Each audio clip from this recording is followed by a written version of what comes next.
안녕하세요. DJ 사나입니다. 오늘의 사연 시작해 보겠습니다. 안녕하세요. 저는 40대 초반의 안주영이라고 합니다. 말재주도 없고 글재주는 더 없는 제가 감히 제 이야기를 해보려는 엄두를 내게 되었는데요. 제가 겪은 일이 정말이지 너무나도 어이없기 때문이에요. 살면서 저 같은 일을 겪은 분들이 또 있을까 싶었는데 막상 일을 당하고 알아보다 보니 왕왕 있는 일이라고 하더라고요. 그래서 더 놀랍고 끔찍하기도 했죠. 살다 이런 일도 다 겪는다 하는 심정으로 한번 털어놓아 볼게요. 제 이야기를 한다는 게 어색하기만 해서 무슨 얘기를 어디서부터 시작해야 할지 아직 어리둥절하기만 한데요. 심호흡 한번 하고 차분하게 저의 어린 시절 이야기부터 해볼게요. 저는 지방 소도시 출신으로 쭉 한 동네에서 살았답니다. 여기까지 얘기하면 한가롭고 평화로운 어린 시절을 보냈구나라고 생각하실지도 모르겠지만 그러지는 못했어요. 아버지가 대단히 가부장적인 분이셨고 때로 폭력적인 성향까지 보이는 독불 장군이셨거든요.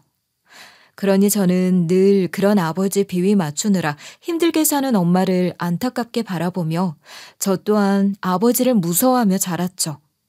그렇다고 아버지가 가장으로서 책임을 다한 것도 아니었어요. 벌이도 불규칙했고 그마저도 술 마시고 어쩌고 하며 쓰는 돈도 만만치 않으셨거든요. 그러니 결국 엄마가 돈을 벌기 위해 나서야 했고 살림만 하던 엄마가 할 수 있는 일이라는 게 뻔하잖아요. 엄마는 시장 좌판 장사를 해 생활비를 보태 저를 먹이고 입히셨어요. 그런 엄마가 얼마나 안쓰러웠는지 몰라요. 전 아주 어릴 때부터 그렇게 엄마 걱정을 하는 아이였던 것 같아요. 엄마, 오늘도 시장에 나가? 오늘 정말 추운데? 시장 바닥에 앉아있는 거 춥잖아. 오늘은 안 나가면 안 돼? 안 되지. 엄마가 나가서 돈 벌어와야 우리 주영이 맛있는 것도 해주고 따뜻한 옷도 사줄 수 있는걸? 나 맛있는 거 안 먹고 따뜻한 옷 안 사도 돼. 그러니까 오늘은 시장에 가지 말고 나랑 집에 있어, 엄마. 안 돼, 주영아. 명선이 아줌마 알지? 아줌마랑 엄마랑 꼭 붙어 앉아있을 거니까 덜 추울 거야. 엄마가 안 가면 아줌마 혼자 더 추우실 텐데? 그럼 명선이 아줌마랑 엄마랑 오늘은 일 빨리 끝내고 일찍 들어와. 알았지? 엄마가 늘 입에 달고 사셨던 이름 명선이 아줌마.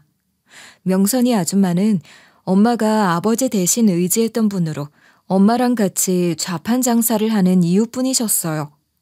그분은 남편을 일찍 잃고 홀로 아들 하나를 키우며 사셨는데 남편이 있어도 없는 거나 다름없었던 엄마와 명선이 아줌마 두 분 모두 고달픈 인생의 고단한 마음을 나누며 자매처럼 가깝게 지내셨죠. 형편은 달라도 마음은 통하는 사이셨던 거예요. 엄마가 명선이 아줌마보다 몇 살 위셨고 명선이 아줌마 아들은 저보다 4살 아래였답니다. 그러니 저도 명선이 아줌마 아들을 친동생처럼 챙기며 가깝게 지냈어요. 거의 한 가족이나 마찬가지였다고 할 수 있을 거예요.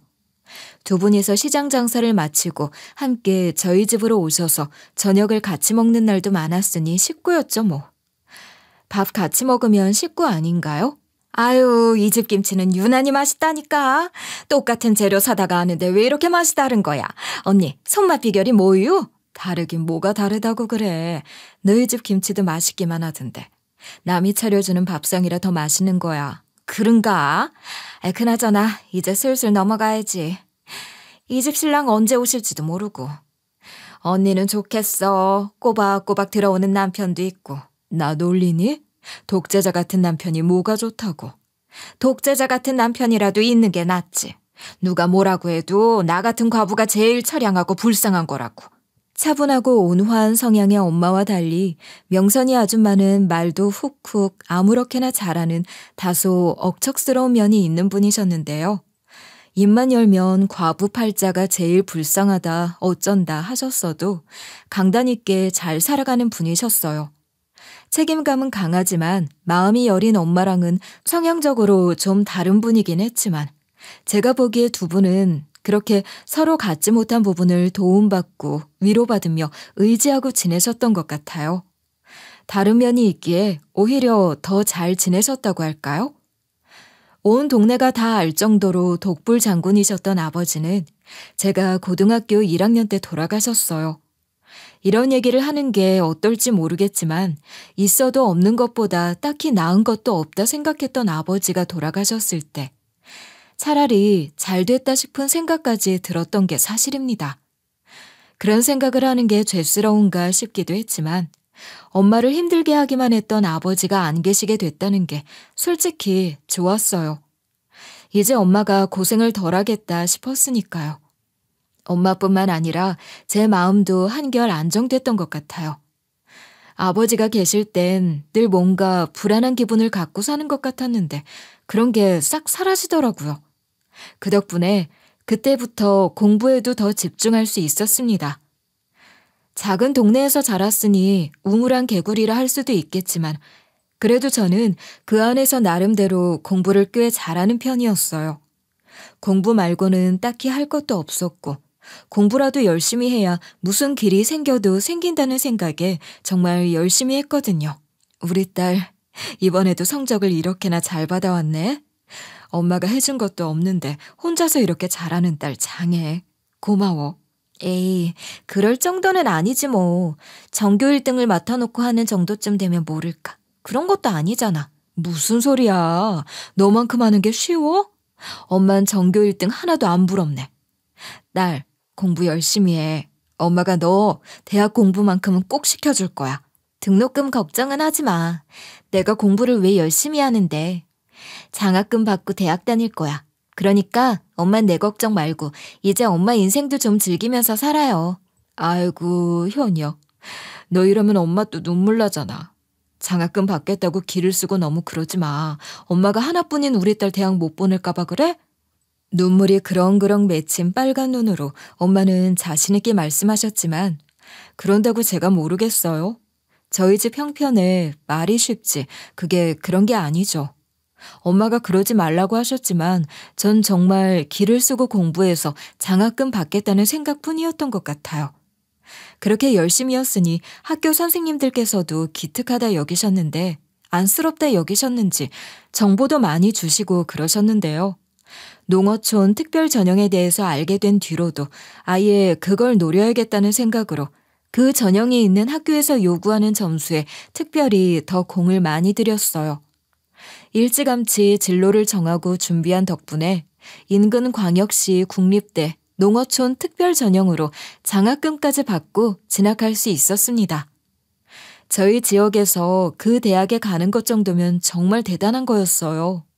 물론 서울로 가는 애들도 있었지만 그런 애들은 정말 극소수이고 그건 또 집안 형편이 더 뒷받침되어야 하는 거였으니 가까운 광역시 국립대 합격 정도면 다들 인정해줬거든요.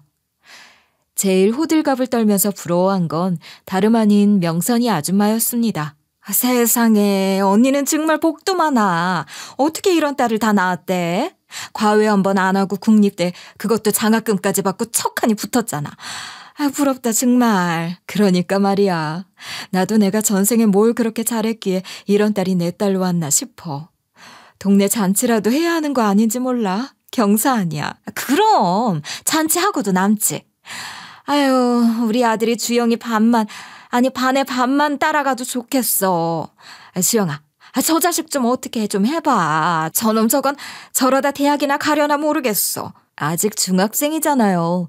고등학생 되면 생각이 좀 달라질 거예요. 그때부터 다 잡고 해도 충분하고요. 제가 데리고 얘기도 좀 해보고 그럴게요. 그래 그렇게 좀 해줘. 그래도 이렇게 든든한 누나가 끌어주면 얼마나 좋아. 너만 믿는다 주영아. 명선이 아줌마 당부가 아니었어도 저도 그럴 생각을 하고 있었어요. 친동생이나 다름없는 아이였으니 마음이 쓰이는 게 당연하잖아요. 게다가 제가 대학생이 되어 다른 지역으로 가게 됐으니 더 걱정이 되기도 했던 것 같아요. 대학 다니는 동안 방학마다 고향집에 내려가면 친동생 같은 명선이 아줌마 아들 공부도 봐주고 대학 진학 상담도 해주고 그랬죠. 야, 너 대체 언제 정신 차리려고 그래? 중간고사 망쳤으면 기말고사 때 많이 할 생각을 했어야지. 이게 뭐야? 너 정말 대학 안 갈 거야? 엄마한테 잔소리 얼마나 들었는데 누나까지 이럴 거야? 내신 안 보고 수능 점수만으로 들어가는 대학에 가면 될 거 아니야.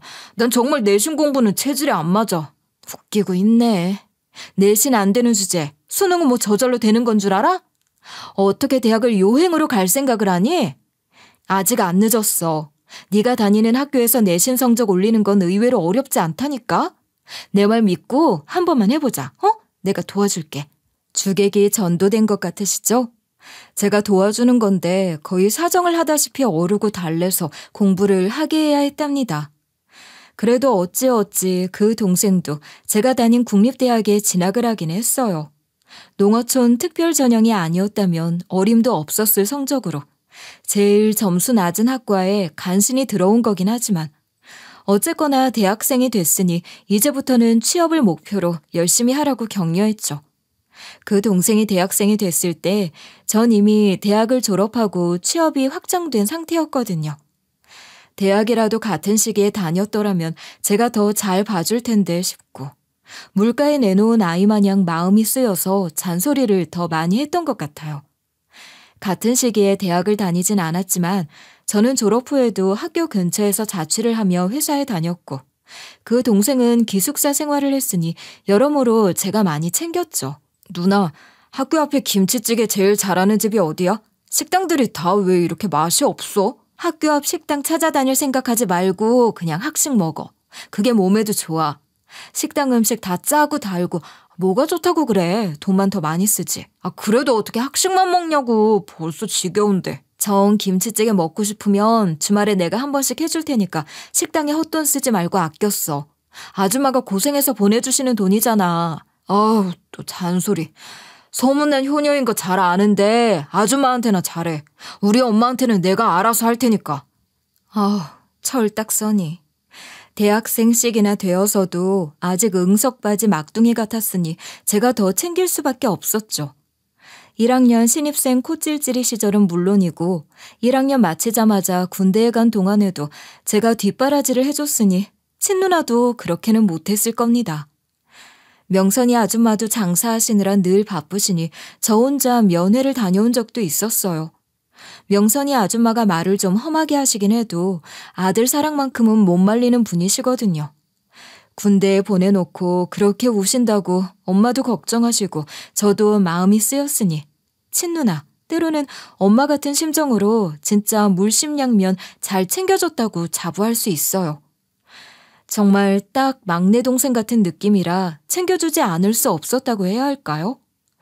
엄마와 명선이 아줌마와의 관계를 떠나 제게도 이미 가족 같은 아이였으니까요.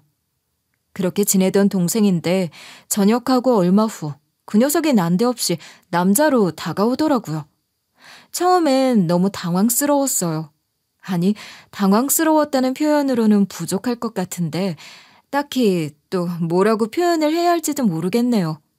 정말 어떻게 표현하기 힘들 정도로 이상하고 또 이상한 기분이었던 것 같습니다. 그렇다고 막 소름이 끼칠 정도로 싫었던 건 또 아니었어요. 워낙 어렸을 때부터 애정으로 대했던 동생이라 그런 아이와 연애 감정을 나눈다는 것이 어색했을 뿐 그 아이가 싫은 건 아니었으니까요. 처음엔 그런 상황이 머리가 어지러질 정도로 당황스럽기만 했는데 시간이 좀 지나니 저 역시 그 아이가 남자로 다가오더라고요. 그땐 그게 또 당황스러웠죠. 흔히 하는 말로 인간적 호감과 이성적 호감이란 게 종이 한 장 차이일 수 있고 그 경계가 모호한 것 아니냐 하던데 정말 그런 것 같았어요. 인간적으로 아끼는 마음이 있었던 사이였으니 남자로 보게 되니 그 마음이 고스란히 연애 감정으로 바뀔 수 있다는 게 신기하기만 했죠. 그렇게 친동생 같던 그 아이와 연애를 시작하게 된 겁니다. 연애를 시작하고 나니 저희 두 사람의 감정 다음으로 양가 어머니들의 반응이 걱정이 되기 시작했어요. 군대까지 다녀왔음에도 불구하고 제가 생각해도 아직 너무 철부지 어린애 같은 아이였기 때문에 저희 엄마가 엄청 걱정하시거나 솔직히 반대하실 줄 알았거든요. 근데 오히려 의외로 엄마가 반갑게 그 소식을 받아들여 주시는 거예요. 사람 인연이라는 게 참 모를 일이야. 너희 둘이 그렇게 좋아라 지내게 될 줄 누가 알았겠니? 지금까지 그랬던 것처럼 네가 많이 이끌어주면서 잘 지내봐. 정말? 응원해준다는 거지? 난 엄마가 많이 걱정할 줄 알았는데 너무 다행이다. 걱정할 게 뭐가 있어. 너희들이 어린애도 아니고 다 알아서 할 일이지. 엄만 걱정 안 해. 우리 딸이 보통 똑똑한가? 어련히 잘 알아서 하려고. 애가 아직 좀 어리긴 하지만 잘 한번 키워보려고. 철이 없어서 그렇지 착하잖아. 그래. 엄마도 그걸 아니까 니들 예쁘게 만나보라고 하는 거야. 엄마는 평생을 아버지 같은 분에게 너무 시달리며 숨소리도 제대로 못 내며 사셨던 분이시잖아요. 그런 엄마였기에 오히려 제가 주도권을 잡는 것 같은 그런 관계를 더 좋아하시는 것 같기도 했어요. 제가 하기 나름이다. 잘 이끌어봐라. 그런 말씀을 많이 하셨던 걸 보면 말이에요. 반면 명선이 아줌마는 어쩐지 좀 불편해하시는 것 같아서 신경이 쓰이긴 했어요. 이게 무슨 일이야? 정말 놀랄 노짜다 얘. 니들 둘이 그렇고 그런 사이라니 난 아직도 믿을 수가 없어. 우리 아들 취향이 이랬었나? 너 좀 여리여리하고 여자 냄새 많이 나는 애를 좋아하는 거 아니었어? 내 취향이 뭐? 주영이가 얼마나 여리여리한 여잔데 그래.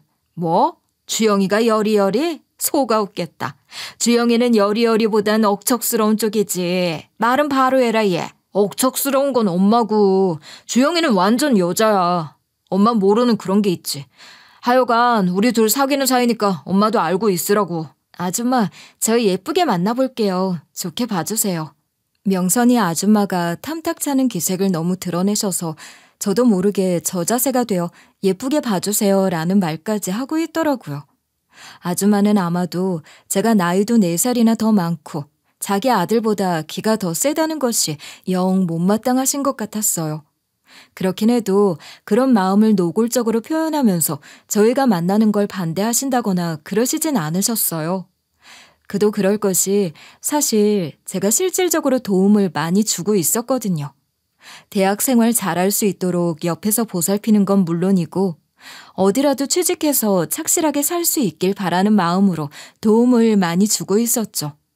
그러니 본격적으로 반대하는 의사표현을 하시진 않으셨지만 썩 마음에 들어하지 않는다는 느낌은 늘 갖게 하셨던 것 같아요.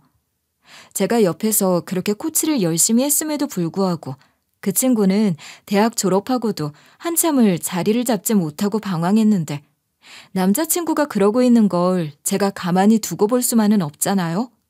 그래서 학교 다닐 때 인연부터 시작해서 직장 생활하면서 닦아놓은 인맥까지 총동원해서 당시 남자친구였던 그 친구 취직 자리까지 만들어줬다는 거 아닙니까?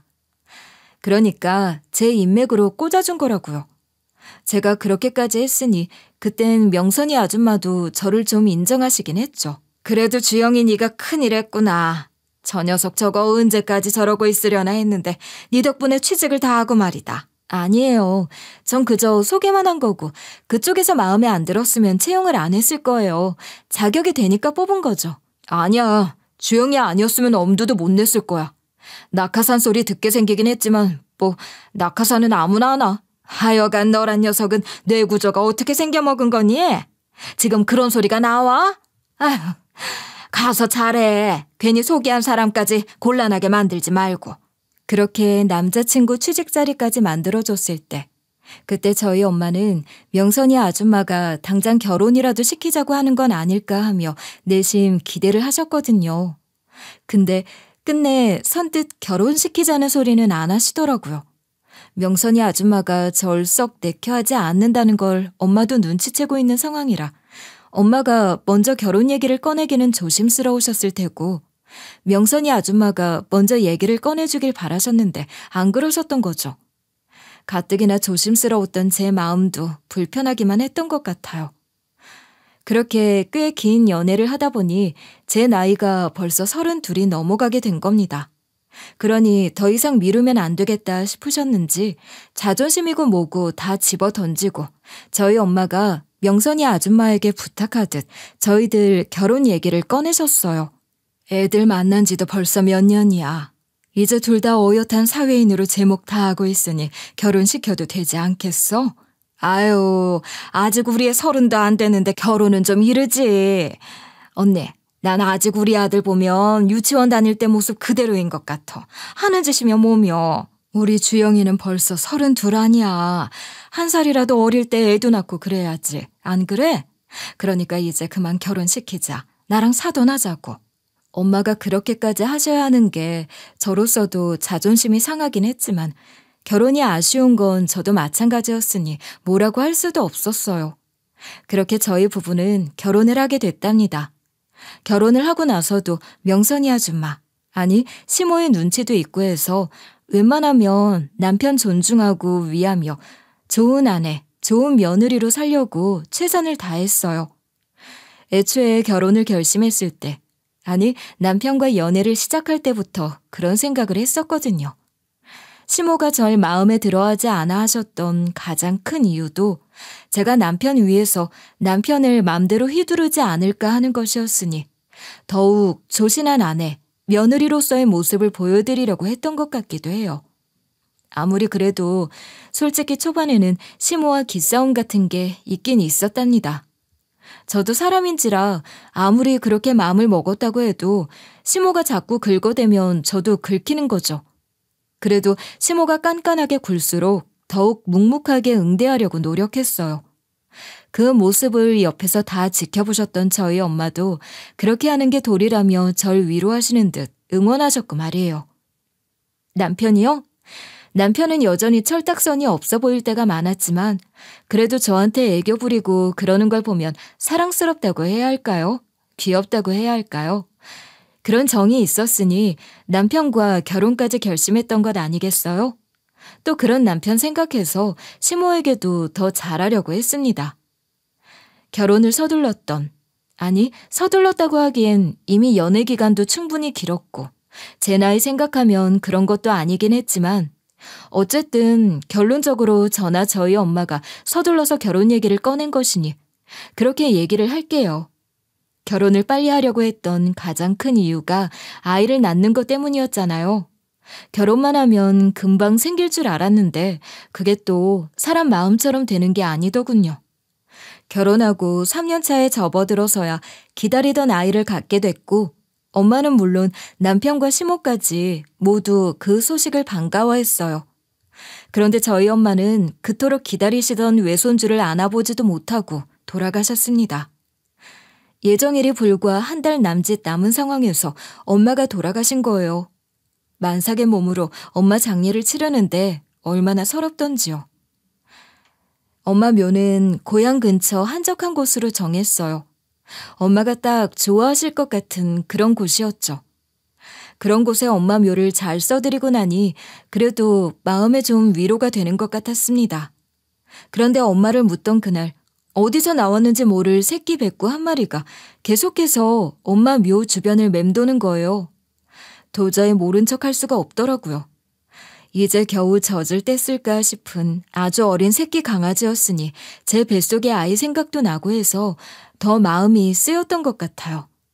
그냥 거기 두고 올 수가 없어서 집으로 데려와 그날부터 저희 집에서 키우게 됐지 뭐예요. 곧 제 아이가 태어났고 그 백구와 제 아이는 그렇게 함께 자라게 됐답니다. 둘은 제일 친한 친구이자 형제 같은 사이로 자랐어요. 순하고 똑똑한 백구는 그렇게 저희 식구가 된 거죠.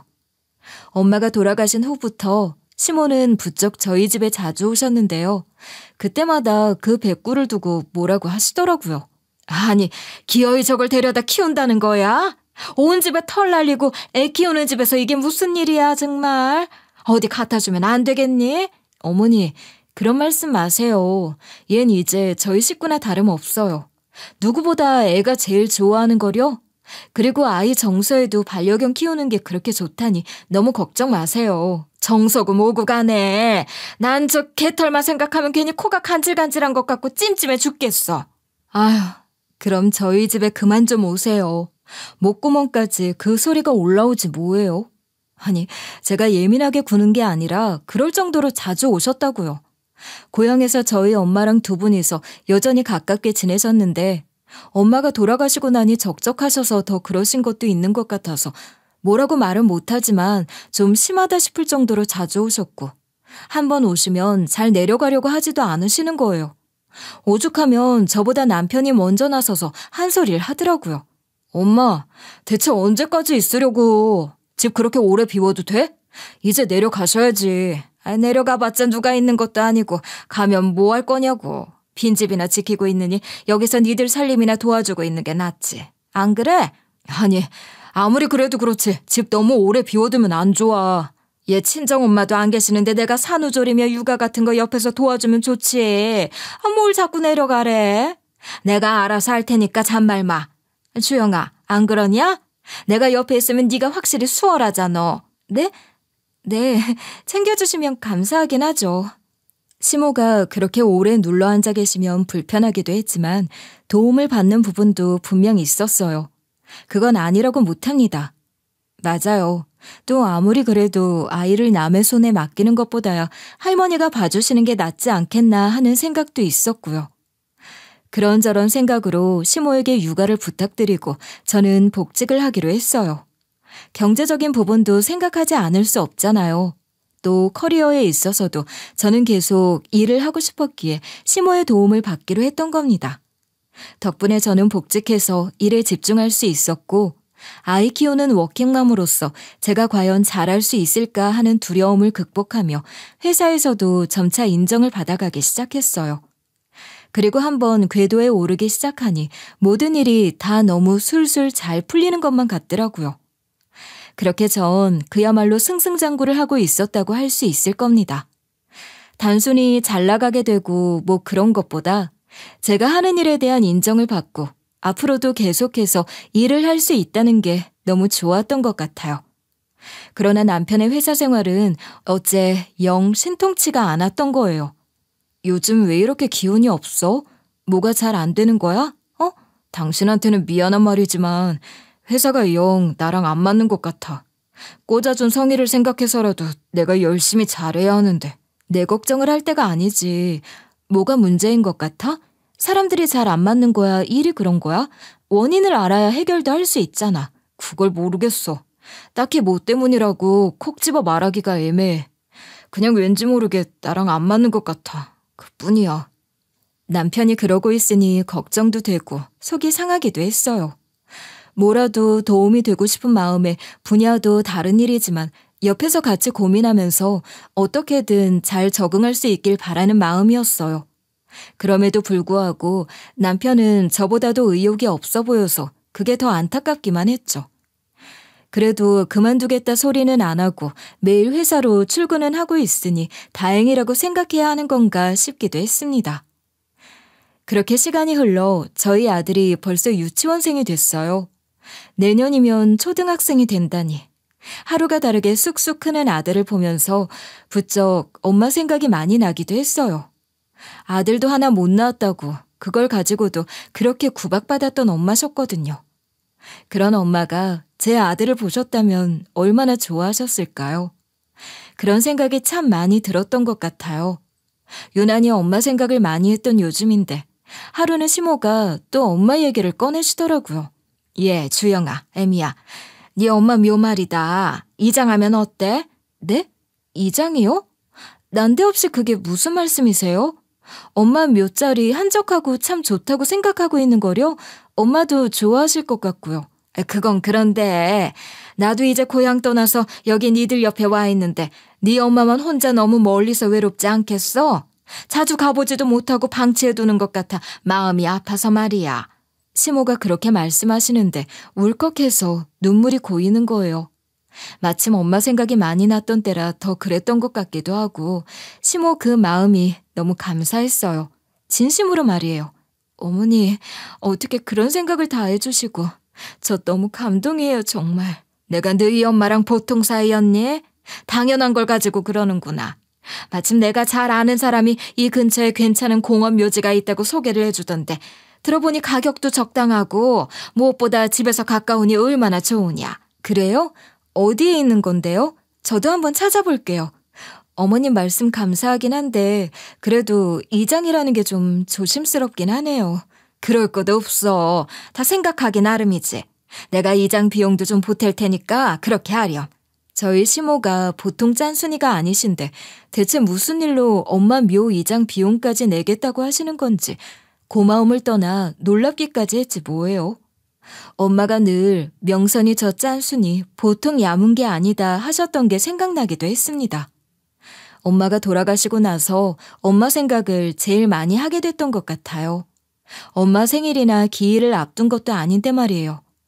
그렇게 엄마에 대한 그리움과 시모의 마음에 대한 감사함을 담뿍 갖고 엄마 묘지를 이장하기로 최종적으로 결정을 내렸어요. 잘 생각한 거야. 집에서 가까우니 언제라도 가볼 수 있고 얼마나 좋냐. 공원 묘지 관리도 꽤 잘 되는 것 같고 말이다. 네, 어머니. 외국에서는 소풍 가는 것처럼 묘지에 간다고 하던데 정말 그럴 수 있을 것 같아요. 애 데리고 가기에도 나지막하니 걷기 좋은 것도 마음에 들어요. 엄마, 우리 소풍 가? 그럼 백구도 같이 갈래, 어? 아유, 무슨 거긴 개 데리고 가는 그런 곳 아니야. 얼른 다녀와서 놀면 되지. 아니 엄마, 우리 백구도 모처럼 바람 좀 쏘이고 좋겠는데 왜 그래. 백구까지 우리 식구 총출동해보자고. 그렇게 해서 엄마 묘지 이장하는 날, 어린 아들의 백구까지 다 데리고 그야말로 저희 식구 소풍 삼아 엄마를 만나게 가게 된 거예요. 너무 좋더라고요. 너무 일찍 제 곁을 떠나버린 엄마였기에 엄마 생각을 하면 늘 눈물부터 차오르곤 하는데 그렇게 행복한 마음으로 엄마를 만나러 갈 수 있다는 게 정말 감사했어요. 시모에게도 감사하는 마음이 더 커졌던 것 같아요. 그 마음 그대로 시모에게도 더 잘해야겠다 생각하며 엄마를 새로 모실 곳으로 향했습니다.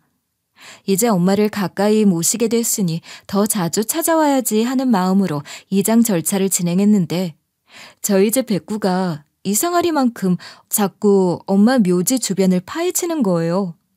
호기심이 많긴 해도 이제까지 그 정도로 뭔가에 집착하듯이 그런 적이 없어서 이상하긴 했죠. 시모도 그런 백구가 거슬렸는지 결국 한마디를 하시더라고요. 아유, 오늘따라 왜 저러는 거야? 그러게 내가 데려오지 말자고 하지 않든 경건하게 치러야 할 이장에 웬 개가 달려들어서는. 거참, 저리가 이놈. 저리 물러가란 말이다. 할머니, 백구한테 그러지 마. 우리 백구가 얼마나 착한데. 엄마, 얌전한 백구가 왜 저래? 저기 뭐가 있나 봐. 그러게, 백구 눈에 신기 보이는 게 있나 보다. 그치? 어머니, 제가 못 그러게 할 테니까 너무 그러지 마세요. 묘자리에 개가 설치는 게 영 보기 좋진 않구나. 얼른 저리 멀리 좀 떨어져 있게 해라. 일하시는 분들 힘드시다. 시모 말씀이 맞는 말씀이긴 하잖아요. 그러니 네가 나서서 백구랑 아들을 데리고 다른 곳을 일부러 한 바퀴 돌아오기도 하고 그랬답니다. 그런 일이 있긴 했어도 엄마 묘지 이장은 아주 잘 치렀고 엄마를 가까이 모셔오니 마음이 더 좋았어요. 그리고 그로부터 얼마 지나지 않아 엄마 생신이었는데 그날도 소풍 삼아 엄마 묘에 갈 생각을 했죠. 마침 날씨 좋은 주말이라 그러기 딱 좋겠다 싶기도 했고 말이에요. 남편은 일이 있다고 했고 시모도 허리가 아프시다며 쉬어야겠다고 하셔서 저 혼자 아들이랑 백구를 데리고 갔거든요. 그런데 백구가 또 엄마 묘 주변을 파헤치기 시작하는 겁니다. 아무래도 이상하다 싶고 어쩐지 수상하다는 생각까지 들지 뭐예요. 대체 뭐가 있길래 백구가 저러는 건가 싶은 생각이 들었죠. 그래서 차에서 도구로 쓸만한 것들을 챙겨와 본격적으로 백구가 파는 곳을 파보기로 한 거예요. 그런데 세상에, 이게 다 뭐란 말이겠어요? 제가 뭘 본 건지 짐작이나 되시나요? 경악할 광경에 저는 그저 입을 틀어막고 말았습니다. 제가 직접 나서서 파헤친 그 주변에서 백구는 무슨 큰일이라도 난 듯 지저대기 시작했고 저희 아들도 너무 놀라서 울음을 터뜨리기 일보 직전이었어요. 날도 어두워지려고 했고 여러모로 상황이 여의치 않아 전 일단 대충 그곳을 수습하고 집으로 돌아왔습니다. 그리고 한밤중에 다시 저 혼자 차에 가서 엄마 묘에서 발굴된 것들을 살펴보기 시작한 거예요. 제가 발굴한 것들은 마치 무슨 귀한 물건이라도 되는 듯 보자기에 고이 쌓여 묻혀 있었는데요. 그 안에는 정말이지 기함할 것들이 들어있었다고요. 그 보자기를 들어올리면 뭔가 묵직한 느낌이 들면서 금속들이 부딪히는 소리가 났었는데요. 그것들의 정체는 못, 가위, 심지어 칼 같은 것들이었어요. 죄다 녹이 슬어 흉물스럽기까지 한 모습이었죠. 그뿐만이 아닙니다. 더 끔찍한 건 뭔지 아세요? 동물의 뼈가 짐승의 피 같은 게 묻은 천에 둘둘 감겨 있었다고요. 정말 너무 소름 끼치잖아요. 대체 그런 것들이 다 뭐란 말입니까? 아마 그 동물뼈나 피가 묻은 천 때문에 저희 백구가 그렇게 흙을 파헤쳤던 게 아닌가 싶어요. 그리고 그것들과 함께 찹쌀과 검은콩이 가득 들어있었습니다. 마치 그것들을 감싸는 것처럼 말이에요. 보자기를 펼쳐보니 그런 것들이 들어있더군요. 누가 봐도 소스라치게 놀랄 것들이잖아요. 예사로운 것들이 아니라는 생각이 들 수밖에 없었어요. 대체 누가 그런 짓을 했던 걸까요? 그러고 보니 엄마 묘지 이장하던 날 제가 백구랑 아들 때문에 정신이 좀 없긴 했거든요.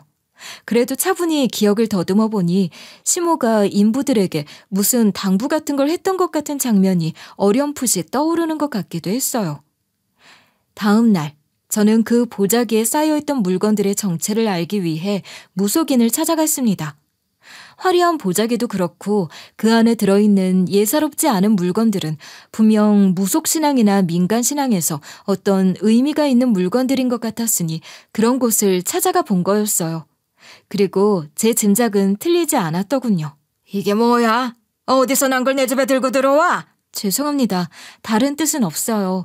그저 이 물건들이 무슨 의미가 있는 건지 알고 싶어요. 살인은 제대로 하겠습니다. 의미나 뭐나 얼른 그것들부터 저리 치워. 무속인은 제가 들고 들어간 물건들을 보더니 불같이 화를 내며 펄쩍 뛰는 거예요. 그래서 얼른 그 물건들을 차에 도로 집어넣고 간신히 설득하고 봉투 들이밀고 그렇게 해서 겨우 알아낸 게 뭔지 아세요? 날카로운 금속 같은 건 사람이 잘 되지 못하게 하거나 집안의 운이나 맥을 끊는 전형적인 물건이야. 저주하는 거라고. 누가 그런 걸 묘지에 같이 묻겠어? 그렇군요. 그럼 그 동물 뼈나 피 같은 건요? 그것도 그런 건가요? 뼈도 그렇고 돼지나 개의 피 같은 것도 다 집안을 더럽히고 기운을 차단하는 의미가 있어. 또 찹쌀이 있었지? 그건 음기를 흡수하고 검은 콩은 귀신을 유인하는 거야. 기가 막혀서. 그러니까 뭐예요? 이런 걸 저희 엄마 묘에 묻었다는 건 결국 제 기운을 막으려는 거죠? 새댁이 신랑보다 잘 나가는 모양이야. 그러니 이런 짓이라도 해서 길을 꺾으려고 하는 거지. 이런다고 지 아들이 잘 되는 게 아닌데 나한테 왔으면 확실한 부적을 써줬을 거야. 어리석긴. 아이고, 무속인이 내린 결론이 좀 이상하긴 했지만 뭐 저는 제가 원했던 정보들을 얻어올 수 있었죠. 그러니까 한마디로 시모는 엄마 묘에 그런 것들을 같이 묻음으로써 자기 아들보다 잘 나가는 저의 음기를 막고 자기 아들 잘 되기를 빌고 있었다는 거 아니겠어요? 이게 말이 되나요? 아들 가진 어머님들? 아무리 그래도 이게 이해가 되시나요? 며느리가 잘 나가고 아들이 그렇지 못하면 그게 다 며느리 탓이라고 생각되는 게 자연스러운 건가요? 전 정말 이해가 안 됩니다. 제 아들이 아직 유치원생에 불과하지만 저도 아들 가진 엄마잖아요. 제 친구들 중에도 벌써부터 아들에 대한 욕심이나 집착 같은 게 보이는 친구들이 있기도 하지만 아무리 그래도 이렇게까지 하다뇨. 아들 앞길 귀하게 여기고 잘 되길 바라는 마음이야 알겠지만 손주나 키우는 며느리한테 해코지할 정도로 그 정도로 자기 아들이 중요하다는 걸 어떻게 생각해야 할까요? 시모가 저지른 일들은 어떻게 해도 이해할 수 없는 끔찍한 일이라는 생각밖에 들지 않았습니다. 모든 사실을 확인하고 나서 가만히 생각해보니 시모가 엄마 묘지 이장을 권유하며 제게 건넨 감언 이설들이 하나하나 다 떠오르지 않겠어요? 묘자리가 그렇게 중요하다고 하지 않니? 내가 이미 여기저기 용하다는 곳 돌아다니면서 다 물어봤다. 그 자리가 그렇게 좋다는구나. 어머님도 참 뭘 그렇게까지. 그런 것도 다 돈 주고 알아보시는 거 아니에요? 전 그런 거 중요하게 생각하지도 않는데요. 그래도 그게 그런 게 아니다. 자고로 조상묘는 신중하게 쓰는 거야. 하물며 다른 사람도 아니고 네 엄마 묘 아니냐. 내 며느리 엄마이기 전에 나한테도 친언니 같았던 게 네 엄마야. 너 잘 되길 바라는 네 엄마 마음 생각해서라도 그 정도는 내가 해야지. 마치 무슨 선심이나 쓰는 양 생색을 내면서 돈 들여 좋은 자리라는 걸 다 알아보기까지 했다는 소리까지 했던 시모였어요. 그런 얘기들을 하던 그 교활한 얼굴이 떠올라 소름이 다 끼치더군요. 정말 괘씸하고 화가 났던 건 처음부터 끝까지 자기가 저희 엄마를 얼마나 좋아하는지 그걸 강조하면서 제 감정을 건드렸다는 겁니다. 그게 정말 나쁜 거거든요. 사람 감정, 그것도 가장 약한 감정을 그런 식으로 이용하다뇨. 제가 엄마에게 갖고 있는 그 애틋한 감정을 이용해서 그런 나쁜 짓을 계획하고 있었다는 걸 생각할수록 정말 끔찍했어요. 당장이라도 시모에게 달려들어 따지고 싶었죠. 그렇지만 그러지 않았어요. 왜 그랬는지 궁금하시죠? 그래도 시모라는 생각에 덮어두려 했냐고요? 천만에요. 그럴 생각은 전혀 없었고요. 오히려 시모가 그런 짓을 벌였다는 것을 분명히 밝히고 싶었기 때문에 일단은 침묵하기로 한 겁니다. 생각해 보세요. 그 모든 일들이 시모가 처음부터 작정하고 벌인 일이잖아요. 그걸 제대로 밝히려면 제 손에 뭐라도 증거라는 걸 쥐어야 했어요. 또 한 가지 중요한 건 남편이 시모가 벌인 그 작당에 가담을 했느냐 하는 여부였습니다. 저는 남편을 믿고 싶었지만 시모가 그런 짓을 벌일 거라는 것도 전 전혀 상상하지 못한 일이었기에 남편에 대한 신뢰도 모두 흔들리고 무너져 내리기 직전이었으니까요. 저는 그렇게 조용히 시모가 벌인 짓을 확인하고 증거를 확보하기 위해 움직였어요. 우선 당시 이장을 담당했던 장의사와 인부들을 일일이 찾아가 그날의 상황에 대해 확인했죠. 모든 것은 제가 예상한 대로더군요. 아, 기억납니다. 고인의 사돈이자 친자매 같은 사이라고 하셨던 그분 맞으시죠? 맞아요.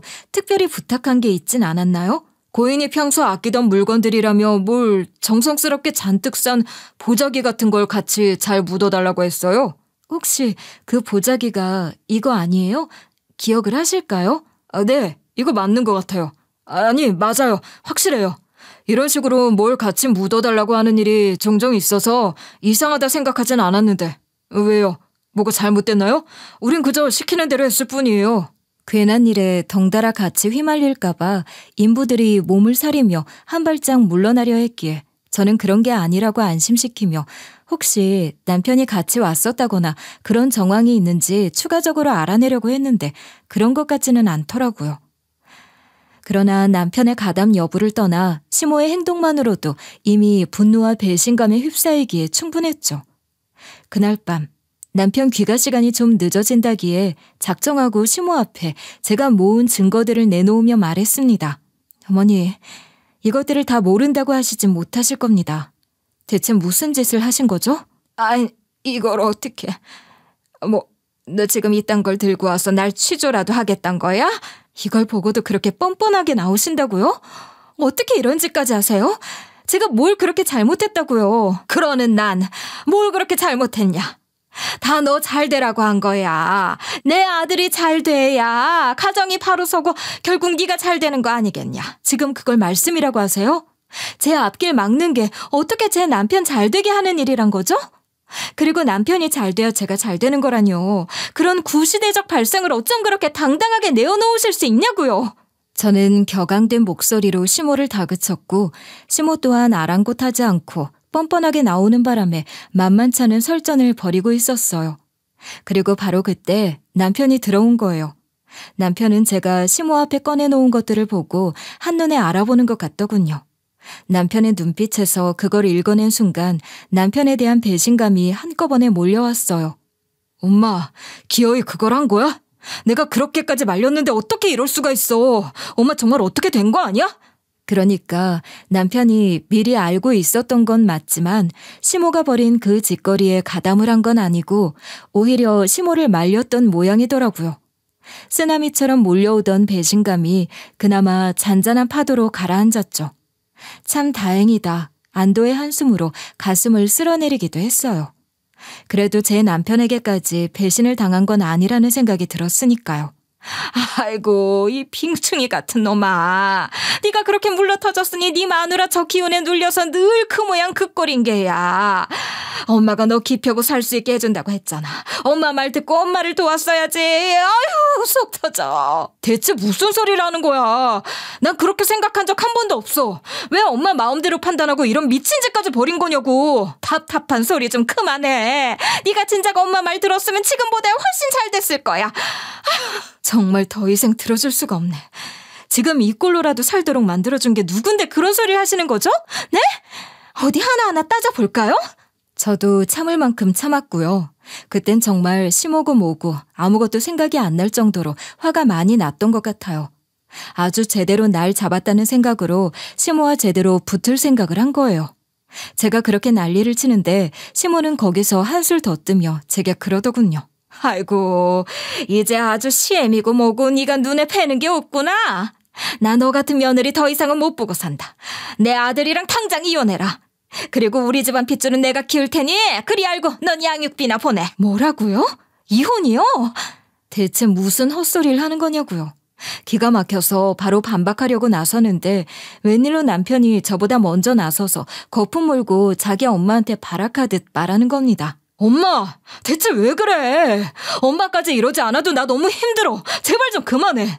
나 더 이상 엄마 말에 휘둘리지 않고 살 거야. 그러니까 엄만 고향에 내려가 살든지 알아서 하고 여기 우리 집에서 당장 나가. 뭐? 이놈의 자식이 너 엄마한테 이럴 수 있어? 네 마누라가 엄마한테 하는 짓을 보고도 이래? 저런 애랑 더 살아봐야 너한테 이로울 거 하나 없다. 그러니까 이혼하고. 내가 왜 이혼을 해? 엄마랑 영 끊고 살면 그만이지. 이혼은 안 해. 남편이 시모에게 대드는 것이고 다 떠나서 그렇게 당당하게 자기의 의견을 말하는 걸 보는 게 얼마만인지 몰라요. 모처럼 남편이 듬직해 보였지 뭡니까. 그동안 저도 제 일이 바빠서 남편이 그렇게 힘들어하는 줄 몰랐는데 알고 보니 남편이 회사 일로 받는 스트레스가 제가 짐작한 것보다 훨씬 심각했던 모양이더라고요. 적성에도 안 맞는 일을 저에 대한 미안함과 가족에 대한 책임감으로 버티고 있었던 거였어요. 그렇게 힘들었으면 진작 얘기를 하지. 저는 남편을 진심으로 이해하고 안타까운 마음으로 적성에 맞는 일을 찾을 수 있도록 돕겠다고 했습니다. 저희 부부는 그렇게 해서 지금 시모와 연을 끊고 새 식구만 오붓하고 행복하게 살 궁리를 하며 열심히 살고 있어요. 시모가 순순히 나갔냐고요? 그럴 리가 있나요? 길길이 날뛰며 받아들이지 못하셨지만 그런다고 뭐가 달라지겠어요. 결국 마지막에는 그럴 수 없다고 빌고 매달리고 아휴, 못 볼 꼴 많이 봤다고요. 그런다고 그걸 저희가 받아줄 이유도 없는 거죠. 그렇게 쫓기듯 고향으로 내려가셨고 아직도 제가 문자를 보내며 용서를 빌고 있지만 전혀 진심으로 느껴지진 않네요. 그저 어떻게든 절 잘 구슬려서 다시 저희 집에 들어와 살 생각밖에 없어 보이는 겁니다. 반성이라는 걸 모르시는 분이죠. 앞으로의 일을 장담할 수는 없는 거지만 당분간은 시모 생각하지 않고 저희 세 식구만 생각하면서 살고 싶어요. 저보다 남편이 더 그러기를 원하고 있기도 하거든요. 요즘 저는 신혼을 다시 사는 것 같기도 해요. 남편이 즐겁게 할 수 있는 일을 빨리 찾기를 바라는 마음이 간절하지만 무엇보다 건강이 최고라고 생각해요. 남편이 더 이상 스트레스 받지 않는 게 제일 중요하다고 생각해요. 당장은 제가 버는 것으로도 충분히 먹고 살만하니까요.